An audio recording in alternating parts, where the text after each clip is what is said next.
Assalamualaikum warahmatullahi wabarakatuh. Perkenalkan, nama saya Abdul Razak dari Perbankan Syariah AB semester 3 dengan NIM 1908203066. Saya perwakilan dari kelompok 6 ingin mempresentasikan makalah kami yang berjudul Abu Hanifah dan Abu Yusuf. Pertama, Abu Hanifah. Abu Hanifah memiliki nama lengkap Nu'man bin Sabit bin Marzuban. Ia berasal dari keturunan Persia. Beliau lahir di Kufah tahun 80 Hijriah atau 699 Masehi dan wafat di Baghdad tahun 150 Hijriah atau 767 Masehi. Ayah beliau keturunan bangsa Persia atau Kabul, Afghanistan.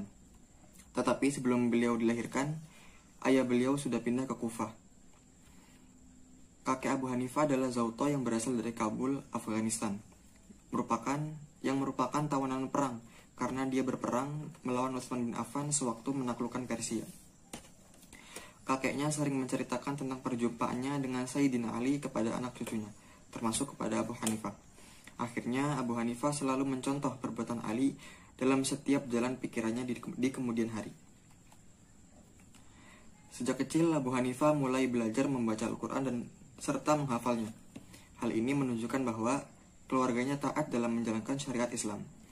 Bukan hanya itu saja, faktor yang membuat Abu Hanifah terdorong untuk mendalami agama Islam dan ilmu pengetahuan lainnya. Berikut ini akan disebutkan beberapa faktor lain yang mendorong dan mempermudah Abu Hanifah dalam menuntut ilmu. Pertama, ada dorongan dari keluarga. Sehingga Abu Hanifah dapat memusatkan perhatiannya dan mempelajari serta mendalami ajaran Islam dan ilmu-ilmu pengetahuan lainnya. Yang kedua, ada keyakinan yang mendalam tentang ajaran agama Islam di kalangan keluarganya. Yang ketiga, ada kekagumannya terhadap tingkah laku serta ilmu pengetahuan yang dimiliki Sayyidina Ali, Umar, dan Abdullah ibn Mas'ud. Yang keempat, ada kedudukan kota Kufah, Basra, dan Baghdad sebagai kota ilmu pengetahuan dan filsafat, yakni kota tempat tinggalnya. Yang terakhir, kota Kufah, Basra, dan Baghdad juga merupakan pusat kota ilmu pengetahuan agama Islam. Abu Hanifah juga mengagumi beberapa tokoh dari sahabat Rasulullah SAW yang mempengaruhi pokok-pokok pikirannya. Di antaranya ada Umar bin Khattab, Ali bin Abi Thalib, Abdullah bin Mas'ud, dan Abdullah bin Abbas. Di antara guru Abu Hanifah adalah Muhammad bin Abi Sulaiman. Abu Hanifah belajar kepadanya selama 18 tahun. Setelah gurunya itu wafat, Abu Hanifah lah yang menggantikannya sebagai guru, sesuai dengan wasiat gurunya itu. Dengan demikian, Abu Hanifah mulai menjadi guru sejak tahun 120 Hijriah. Abu Hanifah mempunyai beberapa karya dalam bidang fikih yang terbagi menjadi 3 tingkatan. Tingkatan pertama adalah Masailu al-Usul. Yang dinamakan dengan Masailu al-Usul itu, kitabnya dinamakan Dhahiru al-Riwayah. Kitab ini berisi masalah-masalah yang diriwayatkan dari Imam Hanafi dan sahabat-sahabatnya. Tetapi dalam kitab ini berisi masalah-masalah keagamaan yang sudah dikupas dan dikatakan oleh beliau, lalu dicampur dengan perkataan-perkataan atau pendapat-pendapat dari para sahabat beliau tadi. Tingkatan kedua adalah Masaili al-Nawadir. Masaili al-Nawadir diriwayatkan oleh Imam Abu Hanafi dan para sahabat beliau selain dari kitab Dhahiru al-Riwayah seperti Haruniyat, Jurjaniyat, dan Kaisaniyat. Dan tingkatan ketiga dinamakan Al-Fatwa Al-Waqi'at. Al-Fatwa Al-Waqi'at ialah masalah-masalah keagamaan yang dari istinbatnya para ulama mujtahid yang bermadzhab Imam Hanafi yang datang kemudian. Pada waktu mereka ditanyai tentang masalah-masalah hukum keagamaan, mereka tidak dapat jawabannya, lantaran dalam kitab-kitab mazhabnya yang terdahulu tidak didapati keterangannya. Lalu mereka berijtihad guna mencari jawabannya. Imam Hanafi juga mempunyai kitab yang dinamakan dengan Al-Fiqhu Al-Akbar. Kitab ini berisi khusus urusan ilmu kalam, ilmu aqaid, atau ilmu tauhid. Kitab ini diriwayatkan oleh Imam Abi Muti Al-Hakam bin Abdullah Bakhri, kemudian disyarah oleh Imam Abu Mansur Ismail Al-Maturidi, dan oleh Imam Abil Muntaha Al-Maula Ahmad bin Muhammad Al-Maghnisnya. Selain kitab fikih dan usul fikih, ulama Hanafi juga membangun kaidah-kaidah fikih yang kemudian disusun dalam kitab tersendiri. Di antara kitab Qawaid al-Fikih, aliran Hanafi adalah sebagai berikut. Pertama ada Usul al-Karhi, yang kedua ada Ta'sis al-Nazor, Yang ketiga ada Al-Ashbah wa Al-Nazair. Yang keempat ada Majami Al-Haqaid. Yang kelima ada Majalah Al-Ahkam Al-Adliyah.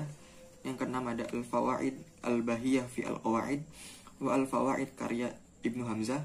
Yang ketujuh ada Qawaid Al-Fiqh. Pemikiran Abu Hanifah tentang ekonomi Islam ada 3. Yang pertama salam, yang kedua murabahah, yang ketiga muzara'ah. Selanjutnya Abu Yusuf.